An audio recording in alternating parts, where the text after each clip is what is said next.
He makes computers seem easy, but that pocket protector says otherwise. Helping you make sense of technology. Here's Benjamin Rockwell with Computer Talk Radio. The website, computertalkradio.com, computertalkradio.com. The phone number, 888-NERD, 888, that's 888-6373-888. Coming up later on this hour, I'm going to be talking with Keith M. Sedor, and we're going to talk about what he keeps in his tech service bag. And I'll actually follow that up with talking about some of the things that I utilize on a regular basis when I'm out and about working on computers for various clients or friends or whatever. Next up, I'm going to be talking about... Okay, I lost my smartphone. Okay, I'll get into that. I'll explain all of that, and that'll be next up this hour. But first, as we always do here on Computer Talk Radio, we're going to dive into the news. And there's a lot of different things that happened this past week or so. I'm going to note that Facebook, we did miss something last week. It happened right after... or it came to news right after we went to air, and that is that Facebook has launched an internet drone, and what they're doing is basically this big, huge plane flies around, and it's providing essentially a proof of concept for internet to everyone around the world. And it's a neat concept, but it's just the first level. And then this past week, the rest of this is all from this past week. Okay, Jeff Bezos, he's the Amazon CEO. He jumped up a little bit further. His fortune increased $2.6 billion in an afternoon. On Thursday, after markets closed, he was worth more than Warren Buffett. He's the world's third richest person now instead of the fourth richest person. All right. Jeff Bezos is rich. There we go. I should have just said that. Jeff Bezos is rich. We all know that. All right. A dentist is suing his patients. Yeah, you got it. How is this news? Well, at least for us, because he's suing them over online reviews. Now, this is an ongoing issue. More and more people think that they're going to solve their problems by suing various people who leave bad reviews online. I think this is ridiculous. I think this is absolutely, I don't know. There are many different concepts I've got going through my mind. Abhorrent. There we go. It's one of those things where, okay, the doctor is suing for damages of up to $100,000 per patient. I'm sorry, you're not rich enough as it is, being a dentist, that you're going to sue 5 patients for $100,000 each? Look, here's my basic thing. If you want good reviews, you got to provide good service. If you want people to treat you nice, you have to treat them nice. A review is an opinion, and a lot of people have looked at that recently. A matter of a review is distinctly an opinion of the person who had service, or whether it was good or bad, and their take on it. And that's... yeah, I don't know. This is a crazy thing. Judge off in England has announced that he wants an online court without lawyers to cut costs for actually everyone. Basically, it's his idea of small claims court, which could be done online. You could file a claim up to £25,000. That's a really heavy duty number for settling these things online. There used to be a website, and it's gone away, but I enjoyed it a lot, poking around on it. It was that same kind of concept where people would dive in and they would ask for people to arbitrate, and basically the group would arbitrate your case or someone else's case, and they would work together to do this. It's a very interesting approach, I think, at least if it's actually going through the legitimate court systems. But the website didn't do all that well. Moving along in sort of that legal realm, another item here. Canada's Supreme Court has acted to protect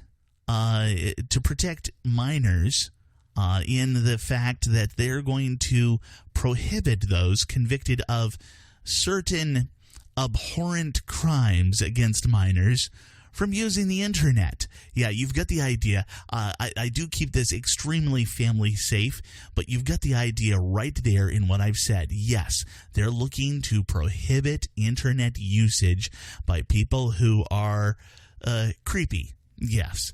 I enjoy that idea. I think that is one way to basically ensure that people stop doing these various hideous crimes.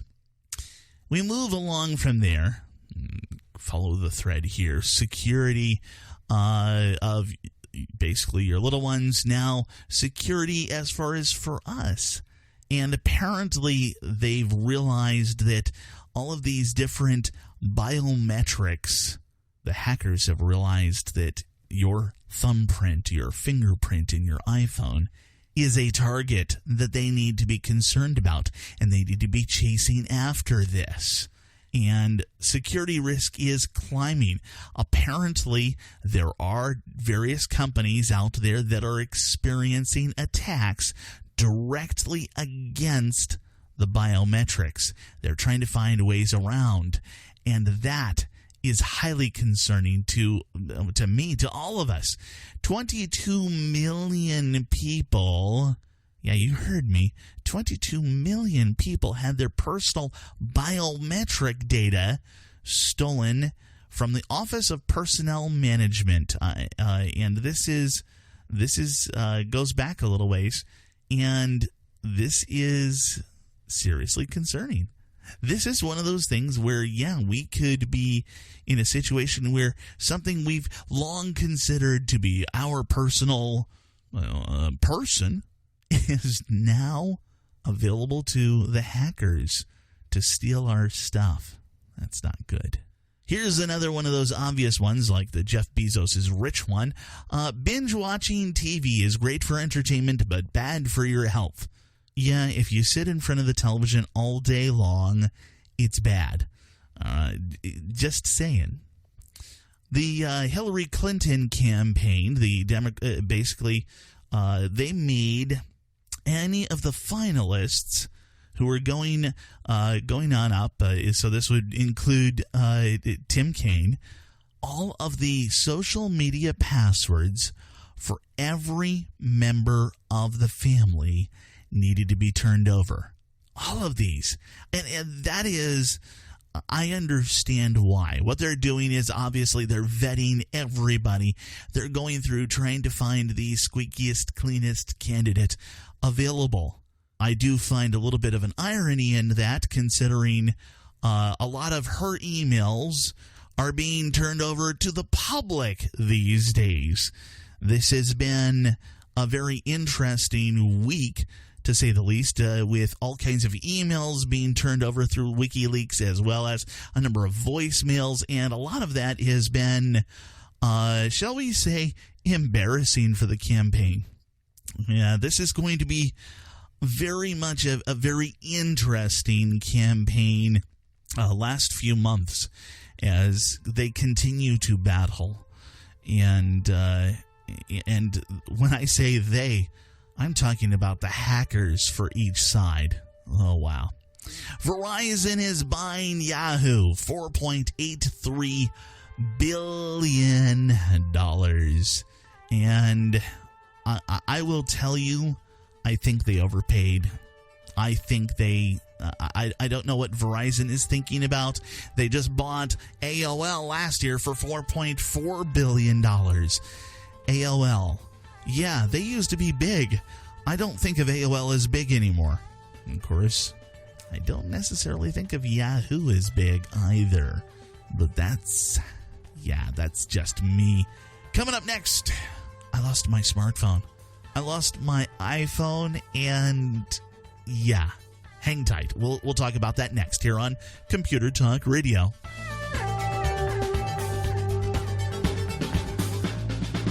Let me tell you about The Radio Factory, an exciting new venue for talk radio. It's the internet, the wave of the present. My name is Benjamin Rockwell, and I'm the host of a syndicated radio program, Computer Talk Radio, so I know the internet is here and now. Many of the hosts at theradiofactory.com have their own podcasts or radio shows across the country, but many people like the comfort of listening to their own special radio show at a specific time and day, much like we watch live television. The internet, as you're probably aware, is a powerful tool that allows the Radio Factory to deliver unique programming with far more variety than the windbags who are simply about contriving up viewpoints to get you riled up. Additionally, you'll find that many of the programs are shorter, giving more information in less time. Stick with theradiofactory.com and see how it evolves to keep you entertained, interested, informed, and above all, intelligent. After all, the Radio Factory motto is building your intelligence one talk show at a time. theradiofactory.com.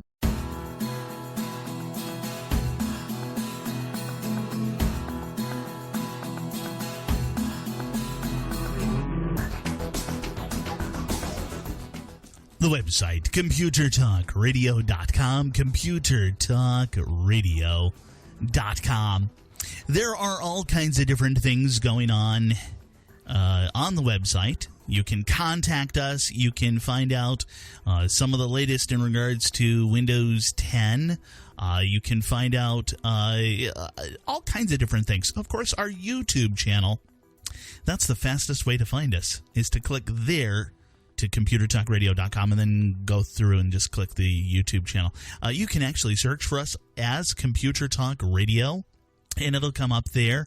But it's sort of the art and magic of YouTube is kind of tricky. So it's not like a regular search engine. So, you know, and it's kind of funny because considering who owns them, yeah, owned by Google.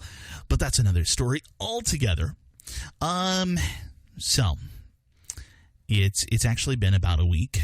It actually happened after I had recorded everything that I planned for last week. And what it was basically a little problem. I lost my smartphone. Okay, well, maybe I didn't really lose it. Maybe it was a matter of I left it on the bedside table when I left in the morning, accidentally. I would never do this intentionally. Okay, well, maybe I would. I mean, we do talk about this on a regular basis, a matter of take a day and just free yourself away from technology. But this was a work day. This was a day when I was supposed to be at the office, and I got 3/4 of the way to the office, and I go, oh, I don't have my phone. I should turn around and get it. I'm 3/4 of the way. If I turn around and get it, it's going to be, okay, my commute in the morning, 40 minutes or so. It's going to be another hour and a half before I get to the office. Because if you think about it, okay, so let's say I was 20 minutes towards the office. Let's say I was only halfway there. And I turn around, so that's 20 minutes back, and then 40 minutes back to and going all the way to the office. So I'd be an hour late. But on top of that, traffic gets worse the later on in the day. I go to work very early in the morning just to avoid the traffic. So, yeah, maybe it would have been about an hour and a half. So I said, I'll brave through this. How bad could it be? It can't be that rough. I'll just go ahead and go to the office. Oh, No, I don't want to. I want to go home. I want to go get my phone. Fine. All right. Fine. I'm going to the office. And I continue on the way to the office. Now, mind you, I would say at least once a week I get a call on my cell phone on the way in, on the drive into the office. At least once a week, twice a week, I get a call after I've left the office. So, and then during the day. So if anybody calls my desk and I do not answer the phone there, I have my phone at the desk phone slated so that it automatically forwards the phone call over to my cell phone. Why? Because, okay, yes, I am an IT manager for an aerospace subcontractor, but I'm also actually, right now, I'm the entire staff. I basically am in between assistants, and that makes it kind of rough. That's one of those situations where, yeah, I need to make sure that I get every call, especially when I'm running around all over the place, and I'm here, I'm there, I'm all over the place, and great, all of a sudden, I get a call, and if it's at my desk, you know, the worst thing that can happen on a facility like what we've got is you go all the way to one end of the facility, then you walk all the way back to the facility, you're at your desk, and you get a call right when you get back to your desk. Hey, we need you up at this end of the facility, all the way up to the other end of the facility again. All right, that's horrible. What's even worse is when you're one office away and you walk the entire length of the facility, you get back to your desk, you've got a voicemail saying, hey, when you get a chance, drop by my desk. I was just there. So that's one of those annoying things. But what else is along with all of this? Just forgetting your phone. You're forgetting your smartphone at home and just dealing without it for a day. So I didn't have access to, of course, the rollover phones. So that the phone rollover to going basically to my hip. That was item one. I didn't have access to any of my emails, any of my resources that I usually have. You know what? When I'm troubleshooting computers, when I'm out there troubleshooting them, sometimes what happens is that I will look up problems online while I'm waiting for the computer to reboot. I just use my smartphone. Okay, let's Google this problem. All right, let's do this, let's do that. Okay, and I narrowed down some of the problems. I even have a trick up my sleeve. I have a little USB thumb drive, flash drive, that I can plug into my iPhone and download things utilizing my iPhone and then plug it in to the computer. So it's already downloaded. I've used that a number of times. It's a great little trick that I can do. Here's another one for you. I utilize a monitoring program that tells me if my servers are having problems. It does it right to my smartphone. So I'm sitting there and bing, all of a sudden, oh, hey, I've got this server is having some problems with memory. Great. I'll address that. Now, on my desktop, I can run a program, but I never hooked it up. I never bothered to because it's all sitting there right on my smartphone. I can access it from anywhere. Here's another one for you. Utilizing my smartphone, I can remote control a number of my computers. I can support you. I can support my servers. I can support all kinds of things utilizing my smartphone. All of these different powers, all of these different abilities to do different things throughout the day, gone. And let's even take this a step further. Text messaging. Yeah. How many people in my office texted me that day? I'm going to say probably a half dozen of them. Yeah, a half dozen people texted me because I utilize that on a regular basis. Who has my text information? Well, let's see, all of the managers and probably half of the staff. This is how they get a hold of me. This is one of these big, huge tools that I am capable of utilizing on a regular basis. It's kind of like I don't know. I struggled to try to figure out what it was like that day.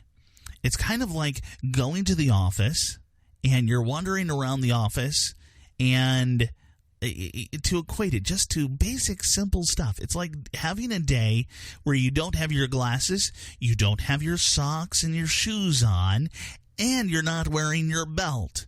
So you're wandering around and you're trying to deal with computers without those kinds of things. And in a crazy environment, we're an aerospace subcontractor. We do metal cutting. So I could cut my foot if I didn't have shoes on. So it's like a very valuable tool for, yes, a nerd. And that's, I realized how nerdy I was when I realized exactly how many of these things I rely on my smartphone for. How much I have just enveloped my job, included my job, something like that, into that smartphone. This whole idea of going a day without a smartphone, it was agonizing. It was torturous. And that was for work. Imagine, I can't even imagine all of the other stuff for other people who are addicted to things like Facebook or these various games or stuff like that. I'm not addicted. I was partially crippled. Imagine, withdrawal symptoms. Oh, I can't get my Pokemon Go fix. Who knows? This is Benjamin Rockwell. You're listening to Computer Talk Radio. I'll be back in just a moment. I'm constantly looking for the right place to get computer hardware. It's not easy, as there are so many stores that have gone out of business, so many shady characters online, or they're simply not capable of handling diverse needs. In 1979, two guys got together and built a computer company that could serve your nerdy needs. Micro Center. The wide range of products at Micro Center includes even the latest of Raspberry Pi, Arduino, and other hobbyist-level computers. They also have drones. They've got them in all price categories, from toys to, oh boy. Look, you're looking for console gaming, home automation. Micro Center's got that. Hardware, software, accessories, or, well, whatever. It doesn't matter. From Apple to Zyxel, Micro Center has what you're looking for. 25 stores across the nation, or you can check them out online at microcenter.com. That's microcenter.com.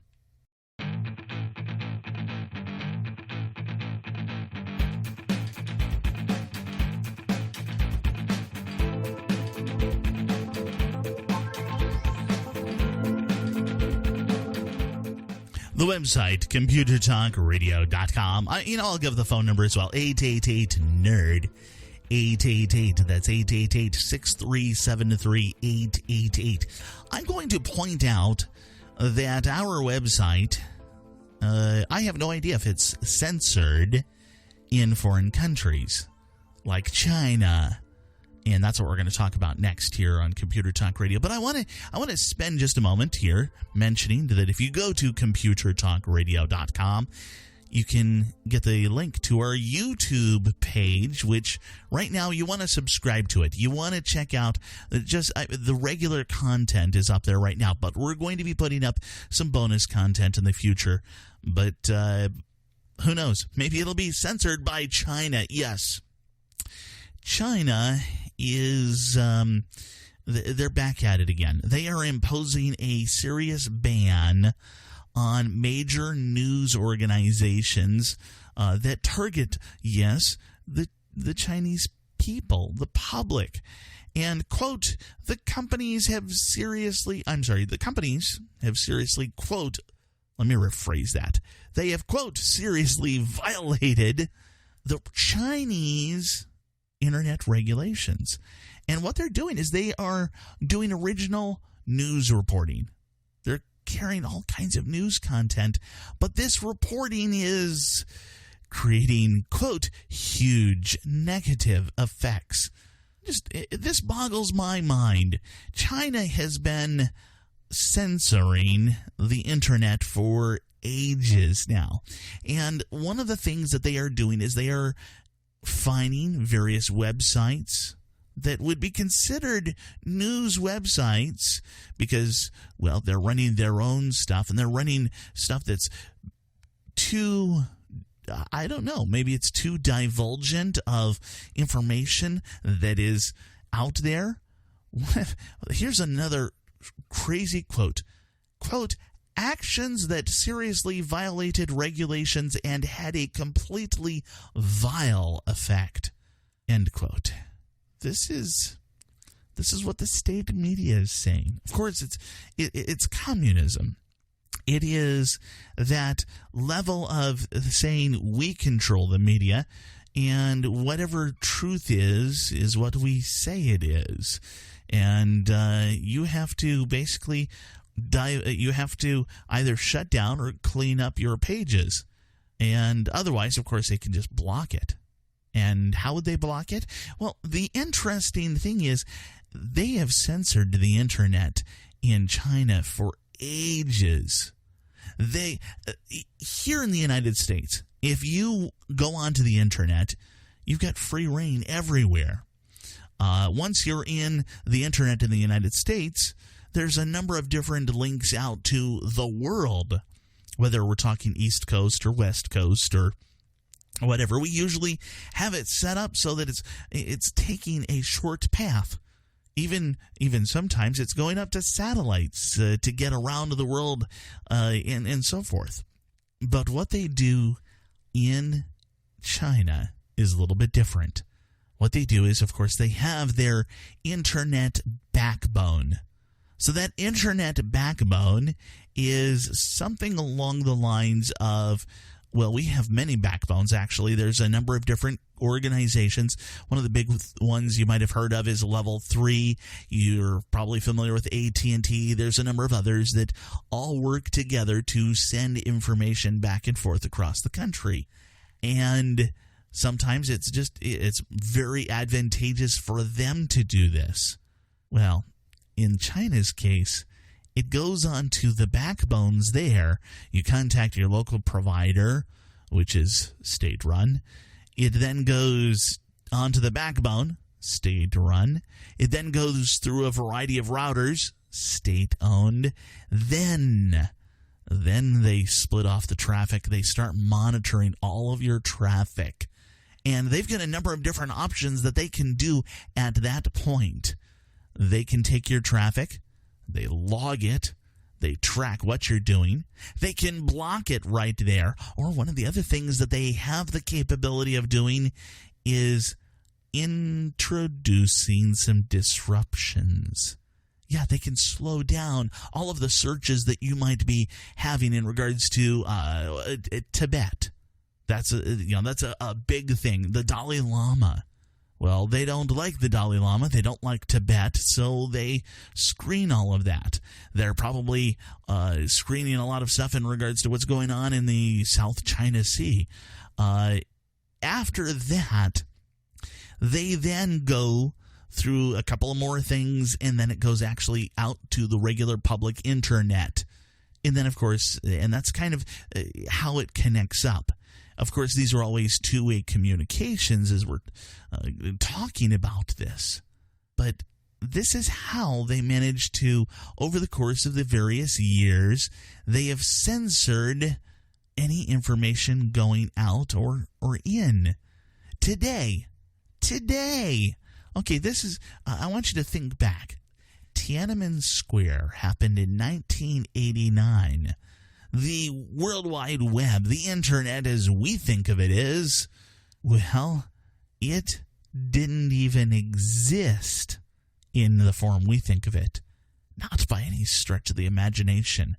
So what they still do to this day here in 2016.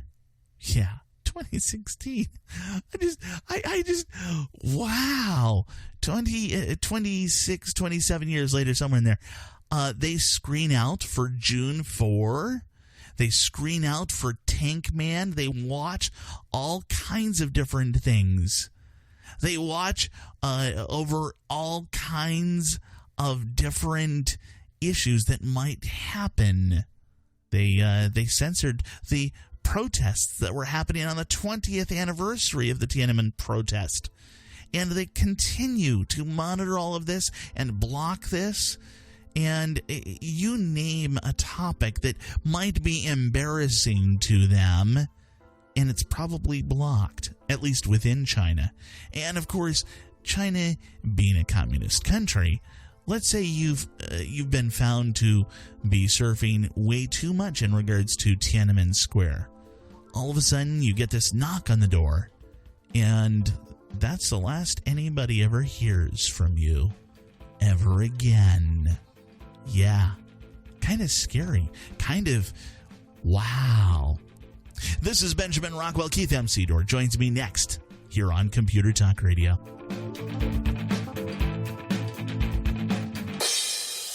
Hi, this is Benjamin Rockwell. Most of us use digital cameras nowadays, but what do we do with those old pictures and slides in the back of the closet?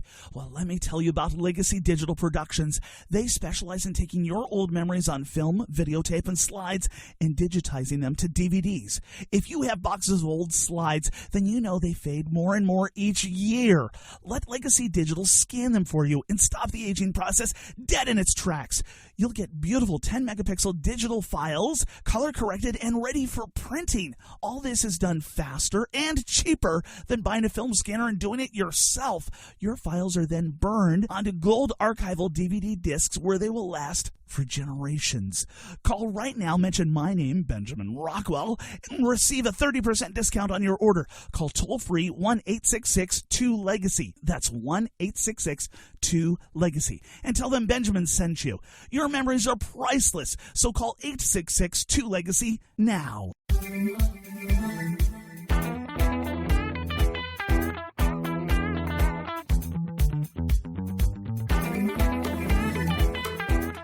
Keith M. Sedor is a Mac. Benjamin Rockwell is a PC. I think a fanboy fight is about to start.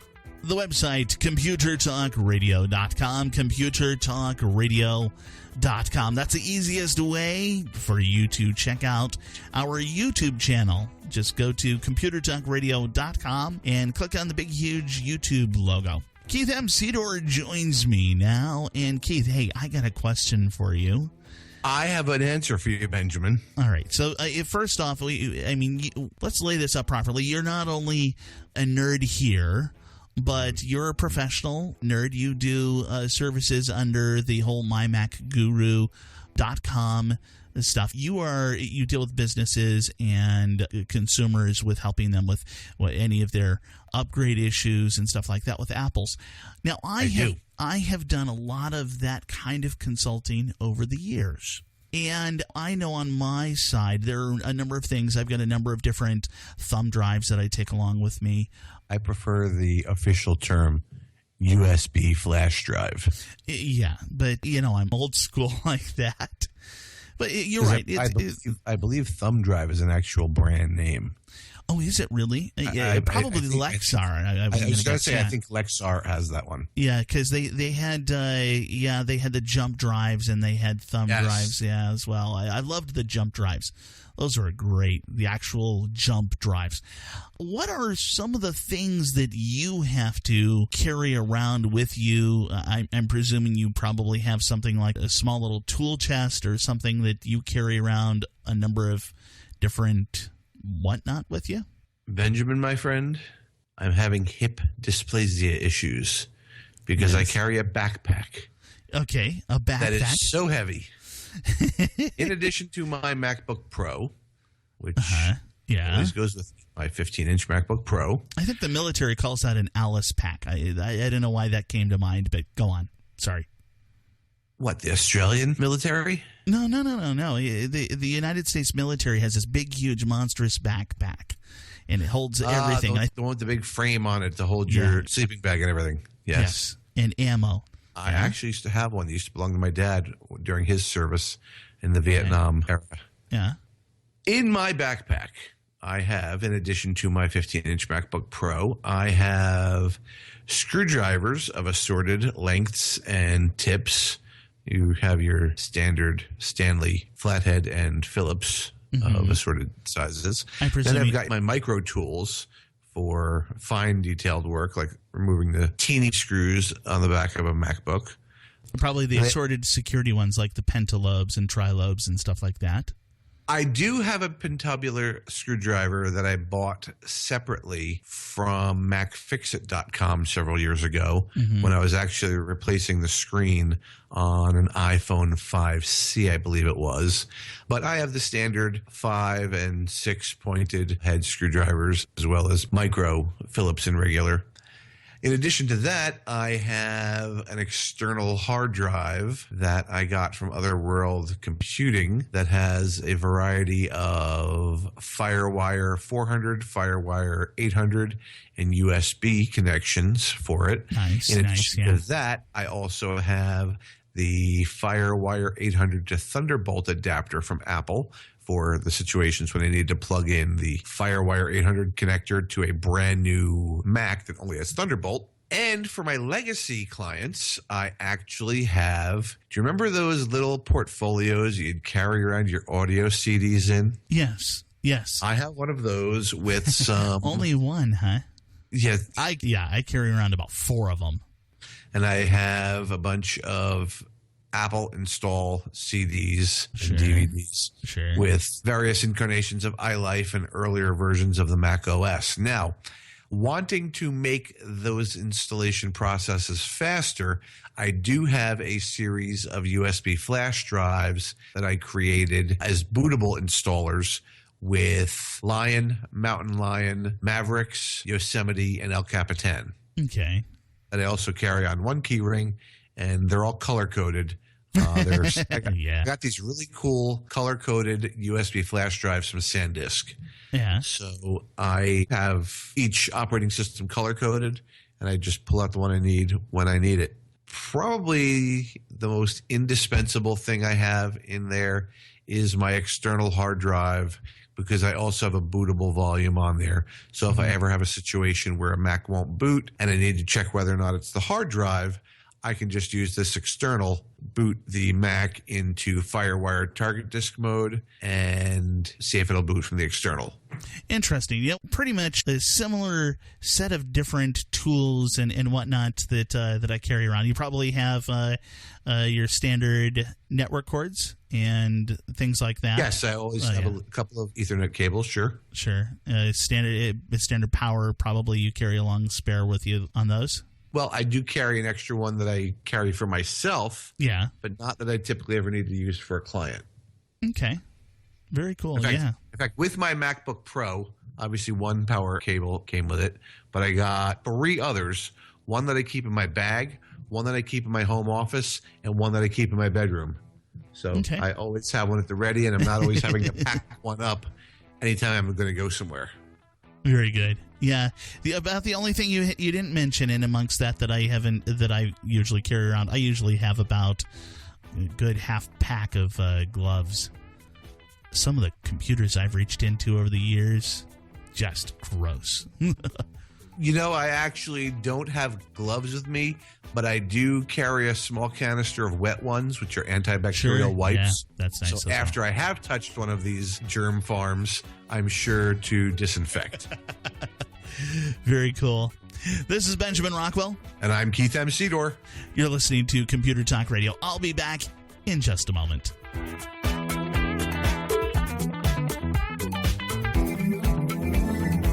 Years ago, I found a web hosting company that fit my needs as a computer nerd, as a radio show host, and just a normal person. Recently, though, it was clear to me that it was time to upgrade, but I had a choice between my old plan and the new one at 7 times the cost. It was that awkward point where I could choose between a sip of water or being dunked in a pool. I searched around, comparing the many options for someone like me. After searching around for 3 weeks, there it was, SiteGround. In proper fashion, I tested their customer service, their knowledge, and their willingness to do things the right way.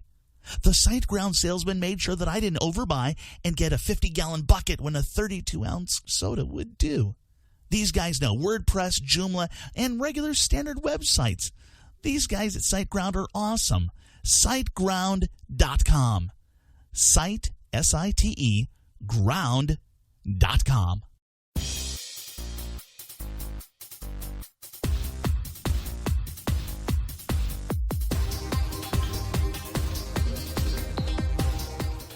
Okay, now that Keith has covered his tips and items that he deals with when he's out and about, let me go through some of the things that I have that I carry around when I'm working on people's computers. For starters, yes, full set of screwdrivers, including, of course, a wide variety of strange bits, and like the pentalobe. But I carry around a lot of Torx drivers. I carry around, actually, I've got this case right here. I have the Torx drivers down into, let's see here. This is a Torx point. I can't even read this. I don't have enough light over here. But it's point something. It's like 0.7, I think. That is one of the things I do. Also, I carry around a flashlight, and that is indispensable. Having a flashlight on hand is, when you deal with working under computers all the time, big plus, big need there. I also have a USB light. If I'm going to be working on a computer for a while and I don't want to hold on to the flashlight, and it's a little small, it's like the size of about the size of my thumb, except probably 2 thumbs long. I'll put that over my ear, and sometimes it falls off and stuff like this. But I can utilize the USB port. I've got a little light. I'll push it into the USB port, and it's on a cord, so I can clip it on to anywhere on the computer, so I can look in there and I can maneuver for a while inside of a computer. Some of the other things, all of my thumb drives, all of my flash drives. And Keith is probably he's gonna get after me later on that one. All of my flash drives, I carry around the entire assortment of various software packages that are available out there in the public, whether we're talking CCleaner or Malwarebytes. I update those on a regular basis on my flash drives. Let's see here. This is one of those things where we have to be prepared for anything. I keep a spare battery.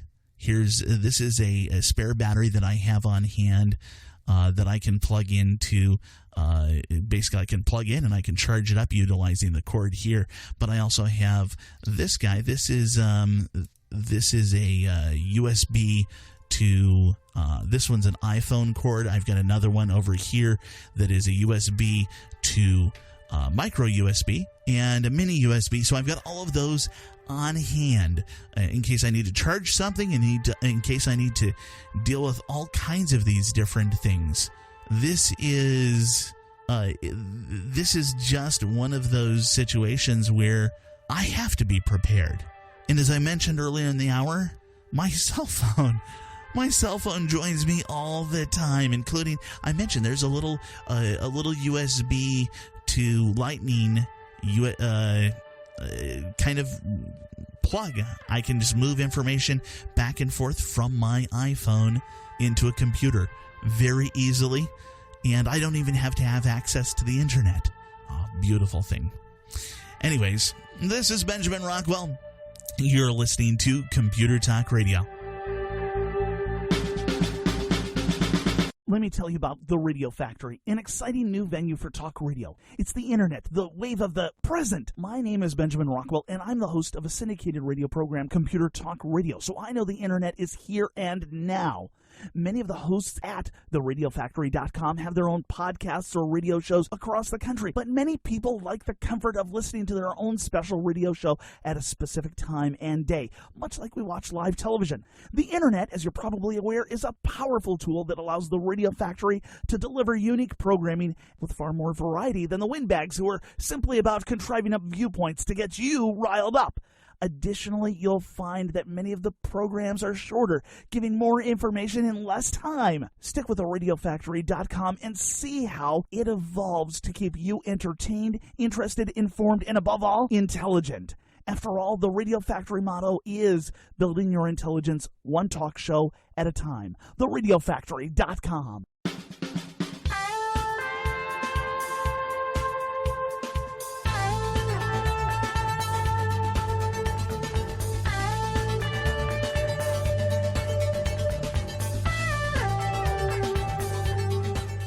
he wears a pocket protector as a fashion accessory, but he is a nerd. Bringing you the latest in computers and gadgetry, here's Benjamin Rockwell with Computer Talk Radio. The phone number, 888-NERD, 888, that's 888-6373-888. I am a computer nerd, although not as nerdy as some of the folks I'm going to be talking about next up here on Computer Talk Radio. First, I want to mention a couple of things that are going to come up a little bit later on this hour. We're going to have, of course, Marty Winston. He has the 40-year house, and we're going to be talking about the 40-year house. We're also going to be talking with Steve Keske, as we do. I think we have him on more than just about anybody else around here. He's very dependable. I like that. So we'll be having that later on this hour as well. We're also going to, against my better judgment, I think I'm going to also talk about websites and search engines and how just technology and technologists are manipulating our upcoming election. But first, let's talk about Black Hat and DEF CON. All right, for the next week, this coming week is going to be a whole series of news and tidbits that are going to scare you. These are things you don't want to know about. You don't want to hear about these things, but we hear about them every year.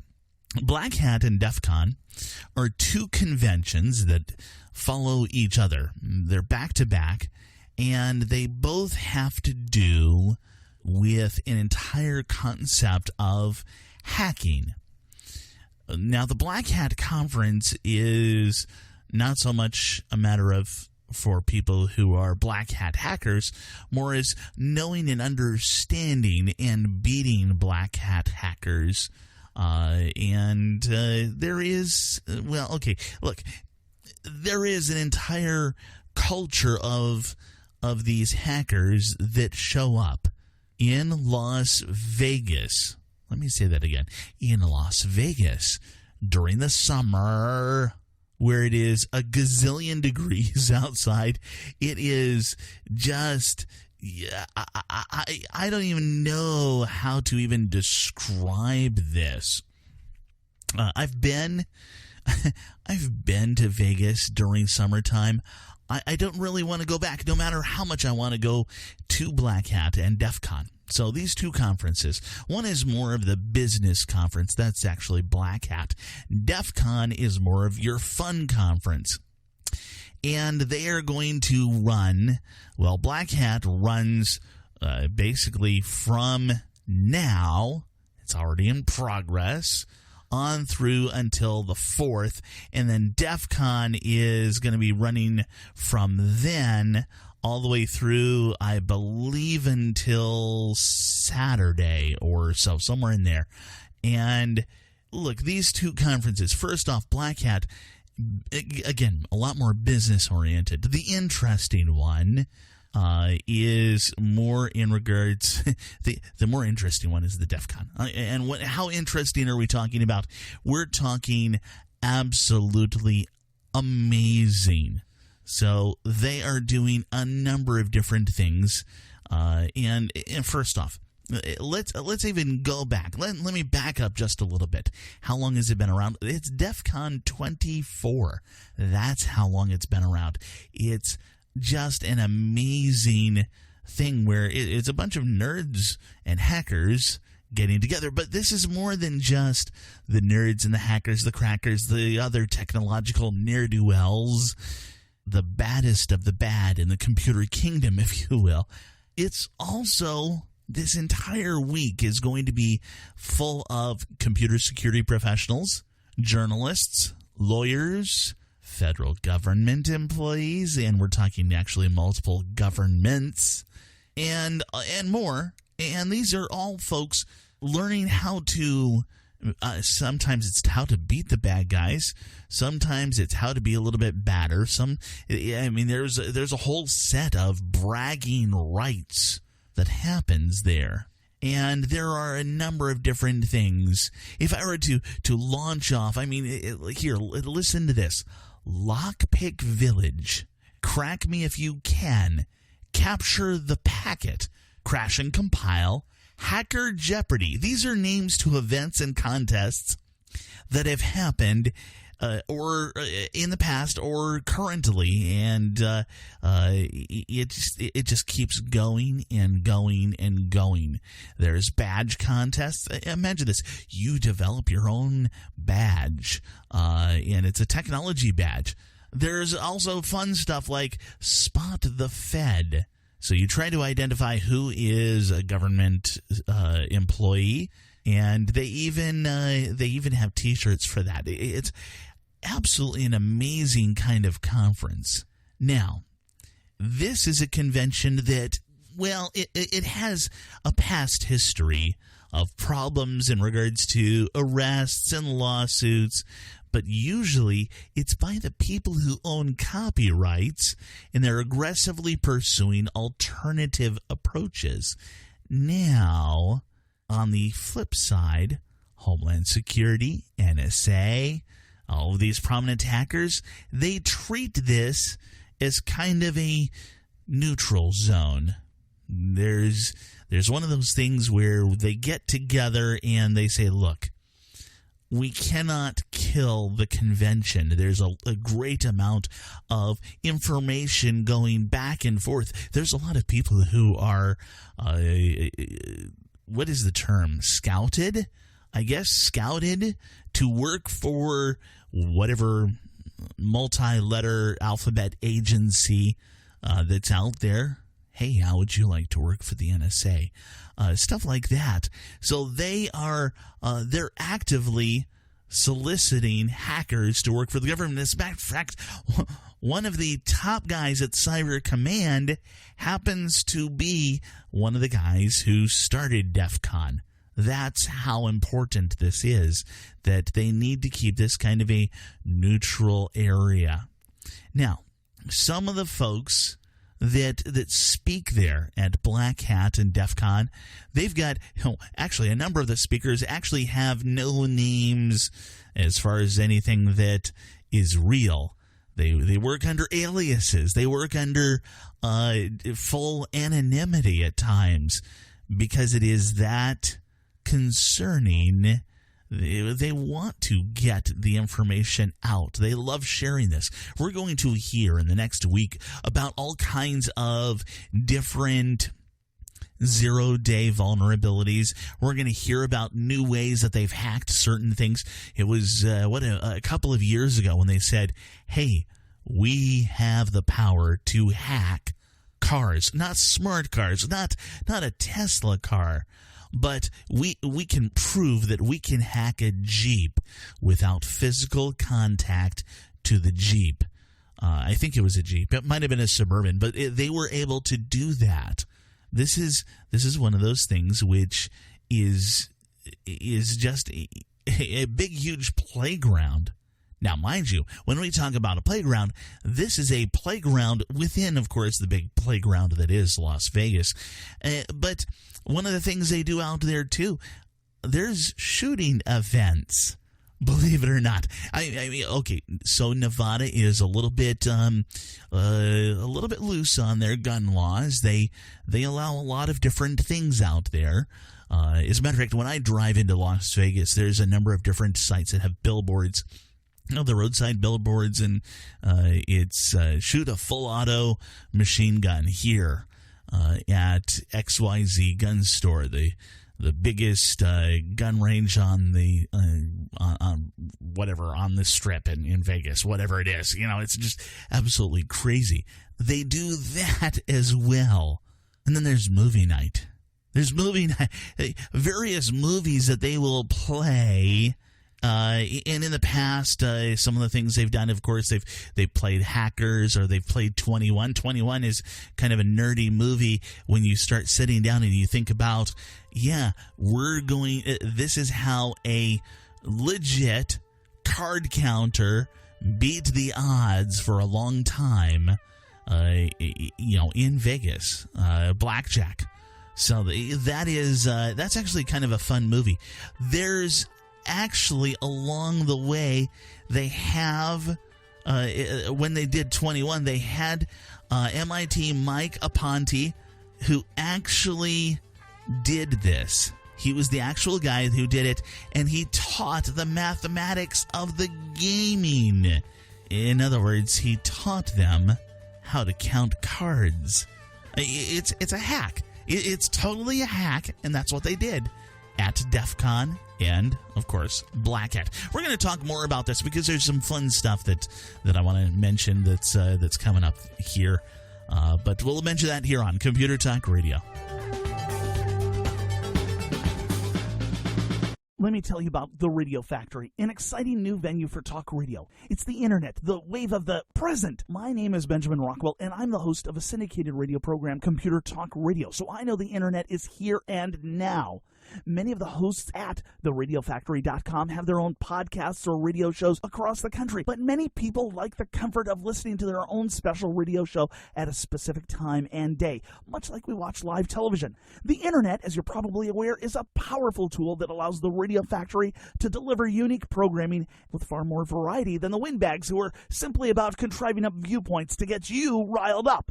Additionally, you'll find that many of the programs are shorter, giving more information in less time. Stick with theradiofactory.com and see how it evolves to keep you entertained, interested, informed, and above all, intelligent. After all, the Radio Factory motto is building your intelligence one talk show at a time. theradiofactory.com.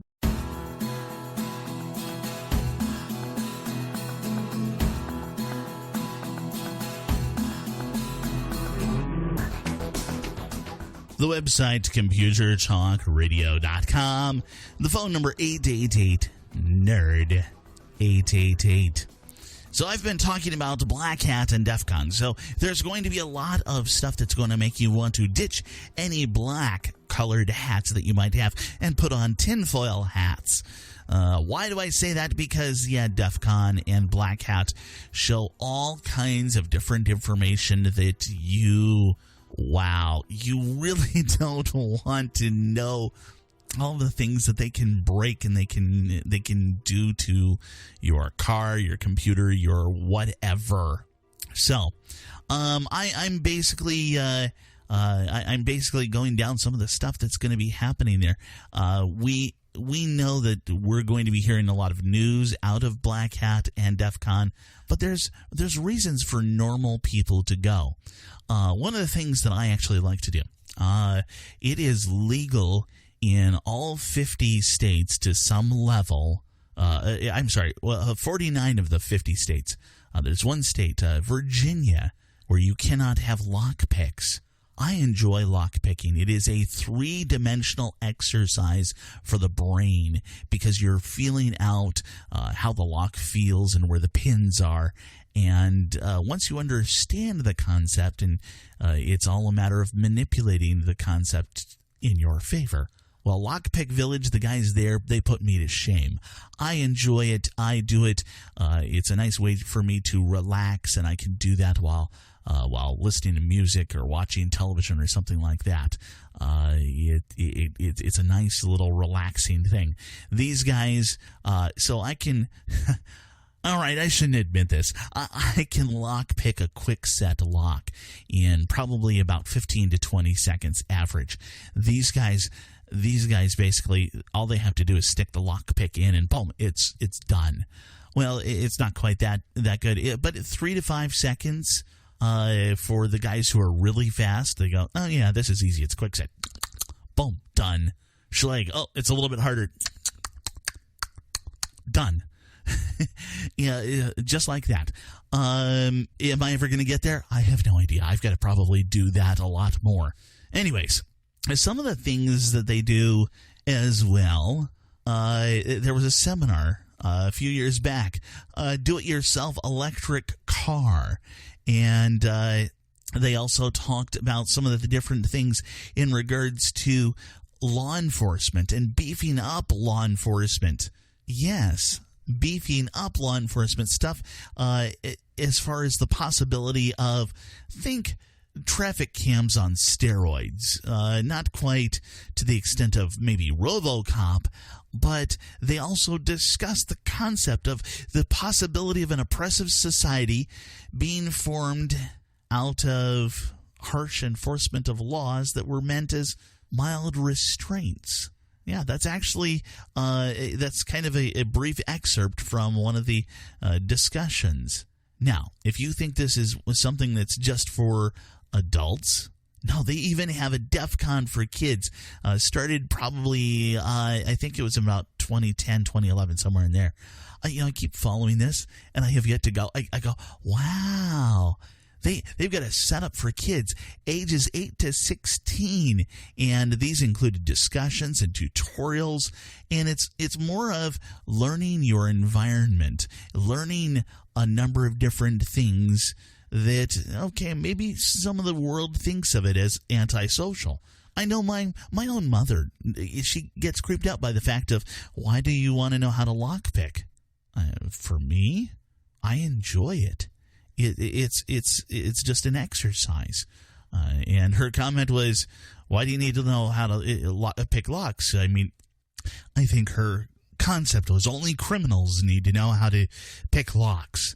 And if you know how to pick locks, therefore you are a criminal. And she knows me well enough to know I'm not a criminal. I'm not a bad guy.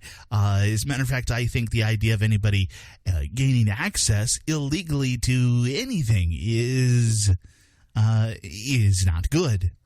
It's just a skill, though. It's just a tool.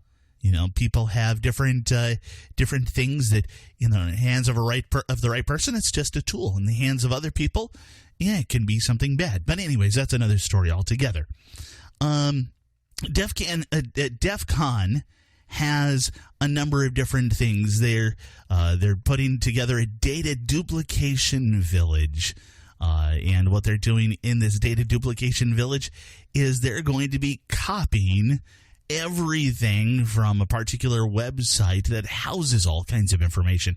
But they're also going to be they're doing 6 terabyte drives. And they're just loading up all kinds of videos and all kinds of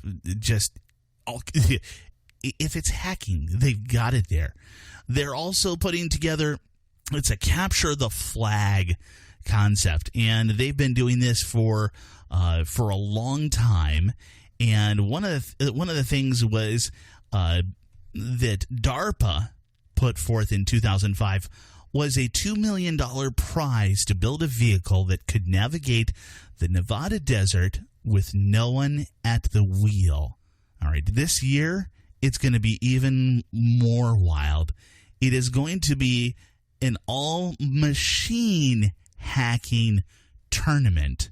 And what they're going to be doing is the machines, the computers, are going to play an all-machine capture the flag contest. So what is it going to do? It's going to reverse engineer an unknown software. It's going to create new ideas as far as how to hack in. It's going to probe in, and then it's supposed to change something within the code. Basically, an automated hacking. And again, it's a $2 million prize. Breaking it down, $2 million prize. You're going to build a computer that can hack and patch unknown software with no one at the keyboard. Wow. And if you wanted anything even more amazing along with this, if you're a fan of the 80s and 80s music, 2 bands are going to be there. Berlin, which is great song in its or great band in itself, but here's one that I get such a kick out of this: Information Society, which is famous for one of their songs that goes, "I want to know what you're thinking." And yeah, they're going to be there. This is an amazing event. It's an amazing thing. And lest you think that they're going to exclude anybody, they've got even something called DEF CON. at DEF CON. What do I mean by that? Yeah, deaf as in DEAF, hard of hearing or absolutely unable to hear. When you consider I'm learning sign language right now, I found that absolutely interesting. A bunch of hackers that can't hear if the cops sneak up behind them. I get a kick out of that. Of course, this is one of those events that is huge. They've got somewhere around 12, 13, 14,000 people showing up for this event. So it's on the scale of a standard size convention in any major city. But along with that, well, one of the concepts that they came up with was they actually have an AA meeting. Yeah, 12-step program. I was amazed to find out about this 12-step program. And the concept is basically, look, if you need support to stay sober during the event, DEF CON, show up. And it doesn't matter.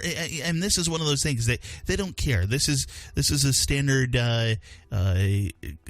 question mark A, I guess. I don't know what else to call it. A matter of whatever your issue is. Quote, no matter what your particular selection of choice is.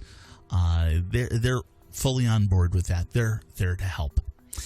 Anyways, one particular hacker noted something that I repeat every year when I talk about DEF CON.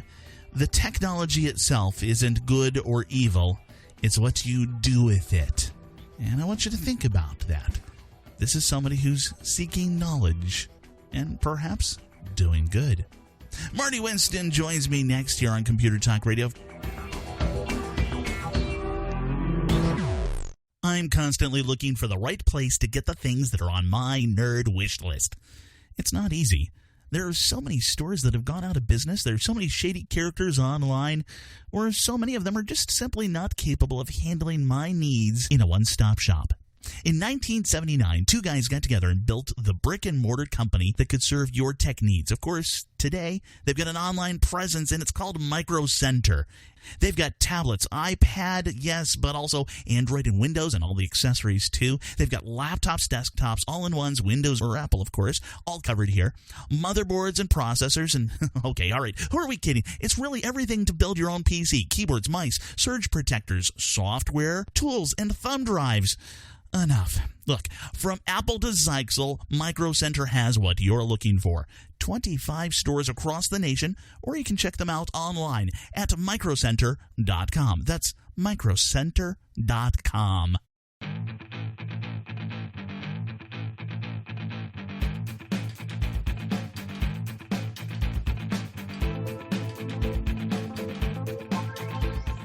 The website, computertalkradio.com, computertalkradio.com.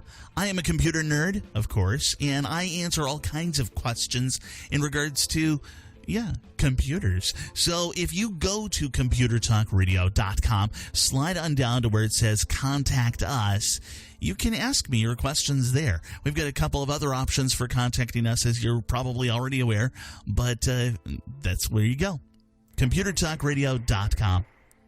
Marty Winston joins me now, and Marty, one of the things that we talked about, and I don't think we've even covered this on air. We talked about this a while back. The idea of you utilizing a drone for monitoring the house and the grounds and a number of different things.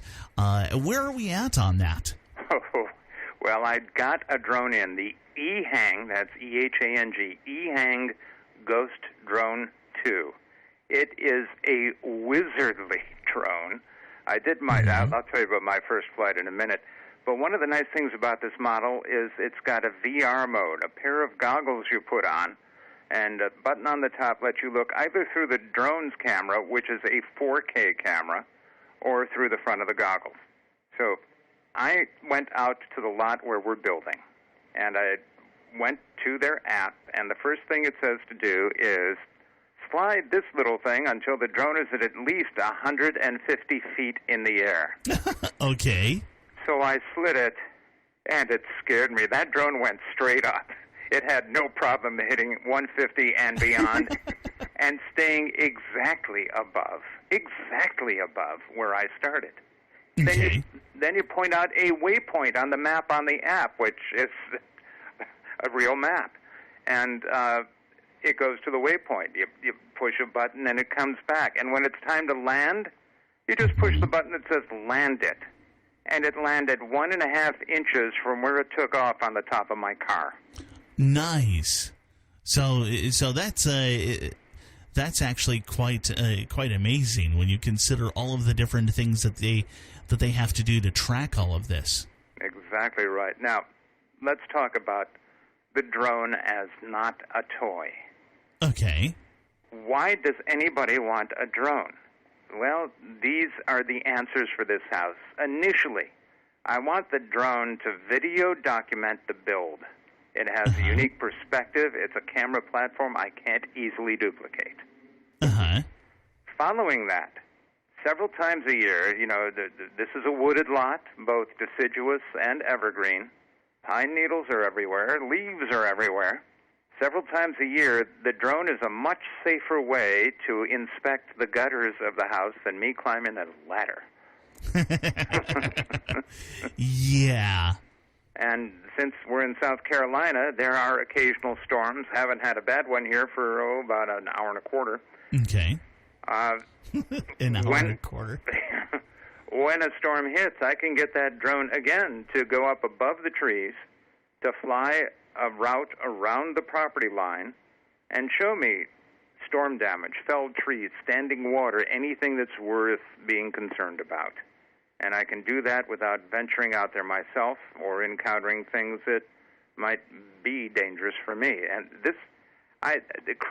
absolute credit to the people at eHang. Their Ghost Drone 2.0 is a marvelous piece of technology to work with. Wow. So we're talking. It provides you. Well, you've got VR, so it's providing you that information real time, right? Yes, absolutely. So. You can also record if you want. Yeah. I guess I could pull a clip off and send it to an insurance company if something happens. Yeah. Hey, well, you've got the potential for, of course, the after, but you could provide a clip of before because you've already recorded your property. That's one thing that I've heard in the past. People suggest for insurance purposes, you take pictures of all of your important belongings. That way, the insurance company can't say, "Well, you didn't have a 65-inch widescreen television." You go, "Oh, yes, I did. It just arrived." Yeah. So that makes perfect sense. So this is quite an amazing item. Have you? I presume it has like the power to go exactly where it went in a previous flight, so you can program it for taking those pictures.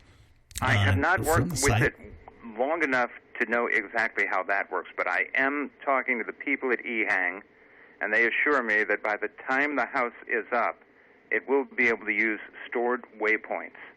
And that means all I have to do is say, do the gutters, do the property line, and it'll go, well, not vocally, but I can instruct it to do those, and it will happen. Okay. Very cool. So this is distinctly a great direction to go in. Are there any other areas that you've thought about for applying this drone technology? You get about 20-25 minutes of flight time. Yeah. And the benefit you get is a taller perspective than you have. So in terms of things that are pragmatic, I have not thought of other things. However, I have an interest in knowing what birds are in the trees. Okay. So this is a way. Now, it can be quite a distance away and still get good video, and I certainly don't want to have a hawk or an eagle think I'm attacking it. Oh, hey, check out this wonderful view that I have of this. Oh, no. What's going on in my drone? Oh, no. Yeah, that could be bad. It could be bad. And I don't ever recommend flying these things indoors, certainly not in the context of a house. Sure. Also, I did think of, and found there is no practical way of doing it, I did think of having the drone auto-launch from a special kind of coop and come back and auto-recharge. Uh-huh. No way to do that yet. I imagine that's still going to be coming to us in the future. We'll find that they've found a way to do that. Yeah. Then what's next? The drone with the smoke screen? Yeah, who knows? Hey, Marty, do me a favor. Give out the website where people can find more information in regards to this wonderful project. It is 40-Year House, 40yearhouse.com. Very cool. And this is something that every time I go there, it seems like there's a bunch more pages. There's more information going up in regards to all of the different aspects of this entire build. It's absolutely amazing. This is Benjamin Rockwell. You're listening to Computer Talk Radio. I'll be back in just a moment.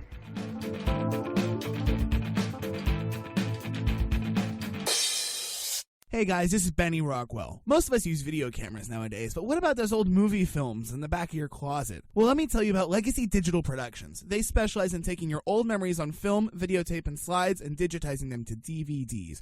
Imagine Grandpa's old 8mm and 16mm films that are just sitting in a box getting old and fading away. Legacy Digital will clean and recondition those films, capture them digitally frame by frame, and then produce beautiful DVDs of your precious memories on long-lasting, archive-quality discs. They don't use a projector, and your films can't be damaged in the process, the best available for families like yours. The final results are gorgeous. What better way to preserve those precious memories for future generations? Call right now, mention my name, Benny Rockwell, and receive a 30% discount on your order. Call toll-free 1-866-2-LEGACY. That's 1-866-2-LEGACY. 1-866-253-4229. And tell them Benny sent you. Your memories are priceless. So call 866-2-LEGACY now.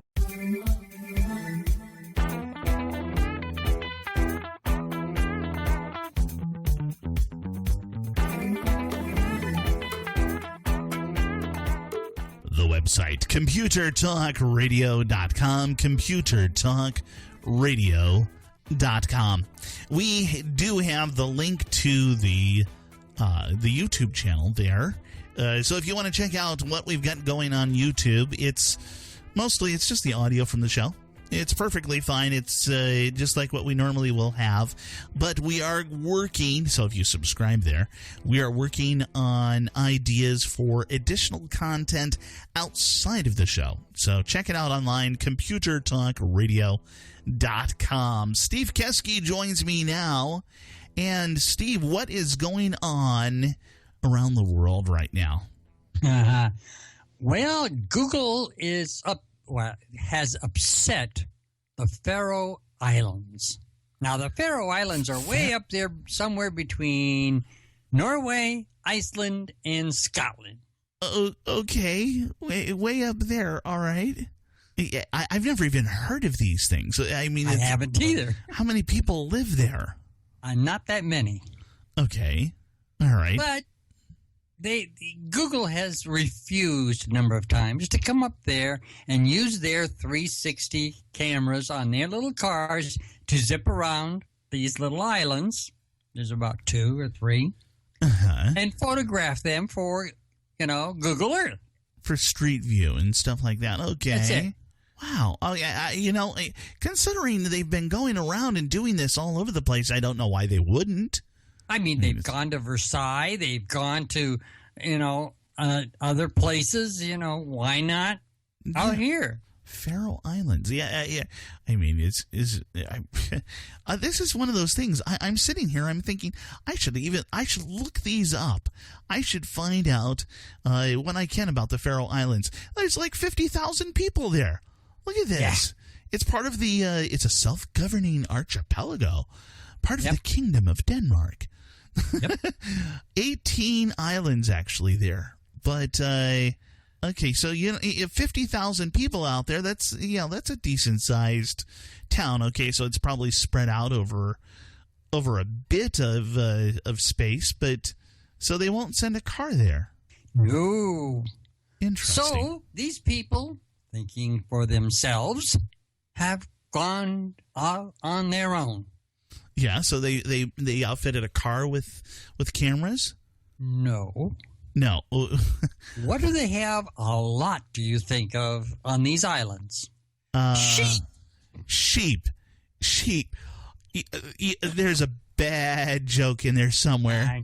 Oh man, I'm feeling actually kind of sheepish that I would even make a pun like that. That's correct. Wow. Okay, so we're outfitting sheep with all kinds of cameras. Is that what this is? Yep. And they're walking around the island. Yes. And photographing in 360 degrees. They're photographing the island, whether they're on a road or they're off road. You know, they're doing their thing as they graze around. Wow. Yeah. I'm taken aback. You would think that they would do something there. I mean, they're 541 square miles. So I guess you've got to have the cameras go around somewhere. That's it. and in the article, they've got pictures, still pictures that they took from the cameras that are mounted on the back of sheep. You know, so they got some really scenic type pictures here. Yeah, I can imagine. So I guess they probably have outfitted the sheep with GPS trackers and. Oh yeah. Okay, this is one of those things. Okay, so I've seen the Google cars in pictures. I have yet actually to see one for more than just like a fleeting moment. I was traveling down the freeway one day. That's for East Coasters. That's the highway. I was traveling down the highway and I saw one of the Google cars, and I was in the slow lane, he was in the fast lane, and I just zipped right by him because LA traffic is unpredictable. It's a weird thing like that. Yeah, I know. But I actually slowed down. I got off the freeway for a moment, hoping that I would actually allow this Google Street View car to catch up to me because I wanted a better look at it. Yeah. Well, I've seen them up close. Yeah. They actually had one parked for a couple of weeks. Yes. About 2-3 blocks away from my house. Really? Wow. Yeah, it was parked on the side of the street. Now, it wasn't going anywhere, and I didn't ever see it move, but it was sitting there. Interesting. So I wonder what the outfit is like on these sheep. I'm going to have to go online and look that up. I'm going to have to absolutely check that out.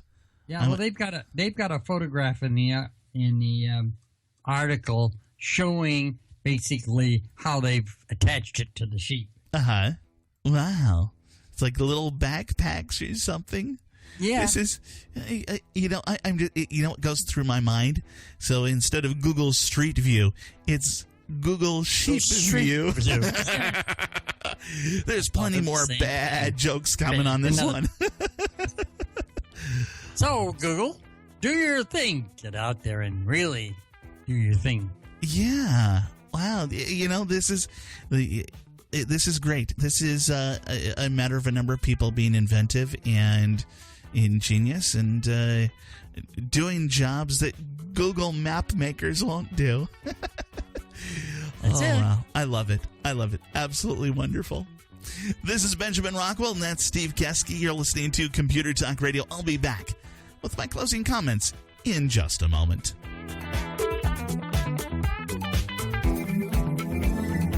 Years ago, I found a web hosting company that fit my needs as a computer nerd, as a radio show host, and, well, a normal person. Recently, though, it became clear to me that it was time to upgrade. I had a choice between my old plan and the new one at 7 times the cost.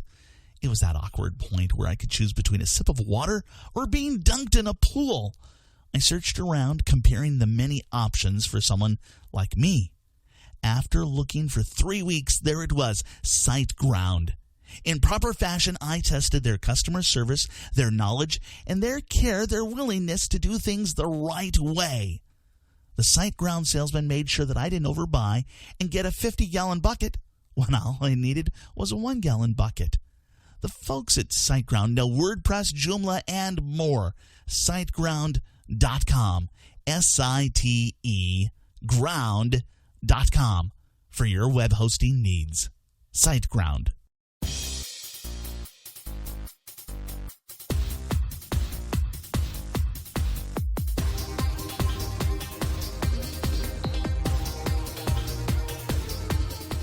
Now that the political conventions are out of the way, you'd think that this would all be ending. All of this, it's going to be smooth sailing. Nope. This is an entire, an observation in, observational exercise in how we are twisted, tricked, fooled, manipulated, and insert your reference from the thesaurus here. There's so many different things. I'm going to coin a new word. I could thesauricize. There we go. Thesauricize all kinds of different things into this. Yes, we've seen all kinds of information leaked via WikiLeaks. We've also seen an issue where and people are fighting on both sides. Donald Trump, he was left out of Google searches. If you searched for presidential candidates, the response was yes, Hillary Rodham Clinton, Bernie Sanders, and Jill Stein. And now this was this past week. This was during the convention, and their response was basically that, quote, "We found a technical bug in search where only the presidential candidates participating in an active primary election were appearing in a knowledge graph result. Because the Republican and Libertarian primaries have ended, those candidates did not appear. This bug was resolved early this morning." Now, yes, Gary Johnson did not show up on that list as well. They've resolved that, but oddly enough, Bernie Sanders is still listed as a presidential candidate. I don't know. I mean, he's already just left. He's no longer a candidate. He's now an independent, as he did right after he spoke in front of the DNC. That was amazing, but that's another whole story. And I don't really want to get into a whole lot of politics. I will tell you, though, that a lot of the folks in Silicon Valley lean in one direction. So when you're searching the internet for your news, understand that many things are going to be biased. It's very easy for us to say, yes, Fox News is right-wing and CNN is left-wing. But it's very hard for us to figure out sometimes where some of these other websites, where some of these other news items land. There is no easy answer on this either. There's no easy cross-reference that says, hey, this site is 20% left of center. This particular website is 80% right of center. We don't have any good reference point for that because everybody accuses each other. They all throw sticks and stones and bad words and everything else at each other. But let's just resolve to do this. When you're researching something, look at both sides. Figure this all out for yourself. That's all I can ask of you. This is Benjamin Rockwell. You're listening to Computer Talk Radio. We'll catch you next week. Let me tell you about The Radio Factory, an exciting new venue for talk radio. It's the internet, the wave of the present. My name is Benjamin Rockwell, and I'm the host of a syndicated radio program, Computer Talk Radio. So I know the internet is here and now. Many of the hosts at theradiofactory.com have their own podcasts or radio shows across the country, but many people like the comfort of listening to their own special radio show at a specific time and day, much like we watch live television. The internet, as you're probably aware, is a powerful tool that allows the Radio Factory to deliver unique programming with far more variety than the windbags who are simply about contriving up viewpoints to get you riled up. Additionally, you'll find that many of the programs are shorter, giving more information in less time. Stick with theRadioFactory.com and see how it evolves to keep you entertained, interested, informed, and above all, intelligent. After all, the Radio Factory motto is building your intelligence one talk show at a time.